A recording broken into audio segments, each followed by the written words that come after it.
Hi நண்பர்களே, நம்ம இப்போ என்ன பண்ண போகிறோம்னு பார்த்தோம்னா பொட்டேட்டோ சுக்கா தாங்க. சூப்பரான டேஸ்ட்டில் ஈஸியாக குயிக்காக பண்ணலாங்க. இந்த ரெசிபி சூப்பர் டேஸ்ட்டாகவும் இருக்கும், ஈஸியாகவும் இருக்கும், சூப்பர் அல்டிமேட்டாகவும் இருக்கும். இப்போ வாங்க நம்ம பொட்டேட்டோ சுக்கா பண்ணலாம். அதுக்கு அடுப்பில் ஒரு பாத்திரம் வச்சுட்டு பாத்திரம் சூடானதுக்கப்புறம் ஒரு 2 ஸ்பூன் அளவு கடலைப்பருப்பு, ஒரு 2 ஸ்பூன் அளவு உளுந்தம்பருப்பு இதெல்லாம் சேர்த்துக்கோங்க. சேர்த்துட்டு நல்லா கலர் செஞ்சு வர அளவுக்கு நல்லா வறுத்துக்கோங்க. இந்த அளவுக்கு நல்லா வறுத்துட்டு இப்போ வந்து நம்ம 2 ஸ்பூன் அளவு வேர்க்கடலை சேர்த்துக்கலாம். வறுத்து ஒரு 2 கொத்து கருப்புள் சேர்த்துட்டு வறுத்து தனியாக எடுத்து வச்சுக்கலாங்க. இப்போ வந்து அதே பாத்திரத்தில் தேவையான அளவு ஆயில் ஊற்றிட்டு ஆயில் காஞ்சதுக்கப்புறம் மிளகு, சீரகம், சோம்பு இதெல்லாம் 1 ஸ்பூன் சேர்த்துக்கோங்க. வரமல்லி 2 ஸ்பூன் சேர்த்துக்கோங்க. 3 வரமிளகாய் இதெல்லாம் சேர்த்துட்டு நல்லா கலர் செஞ்சு வர அளவுக்கு நல்லா வறுத்துக்கோங்க.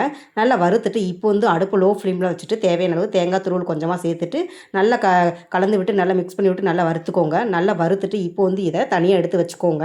இது சூடு ஆறுனதுக்கப்புறம் நம்ம 2 வறுத்து வச்சுருக்கிறத பவுட்ரு பண்ணி வச்சுக்கோங்க. இப்போ வந்து நம்ம ஒரு இடிக்கல்லில் தேவையான அளவு வெள்ளைப்பூடு எடுத்து கொரகொரப்பாக இடிச்சுக்கோங்க. பாருங்கள் நல்லா இடிச்சாச்சு. இப்போ வந்து அடுப்பில் ஒரு பாத்திரம் வச்சுட்டு பாத்திரம் சூடானதுக்கப்புறம் தேவையான அளவு ஆயில் ஊற்றிட்டு ஆயில் காஞ்சிக்கிறதுக்கப்புறம் கடுகு உளுந்தம்பருப்பு போட்டு பொரிய விட்டுக்கோங்க.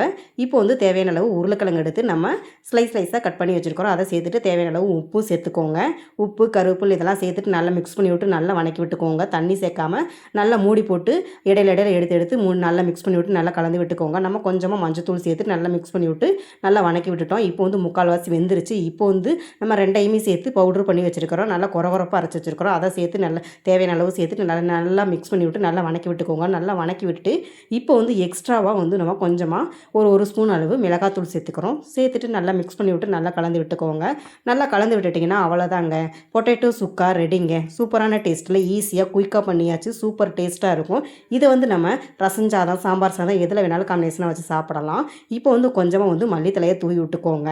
ரசம் சாதம், சாம்பார் சாதம் எதில் வேணாலும் காம்பினேஷனாக வச்சு சாப்பிட்டு பாருங்கள். டேஸ்ட்டு சூப்பராக இருக்கும். நீங்கள் கண்டிப்பாக வீட்டில் இது மாதிரி ட்ரை பண்ணி பாருங்கள். டேஸ்ட்டு சூப்பராக இருக்கும். இது செய்யலைன்னா நீங்கள் ரொம்ப மிஸ் பண்ணுவீங்க. பாய் நண்பர்களை, எடுத்து என்ன பண்ணலாம் கமெண்ட் பண்ணுங்கள். பாய்.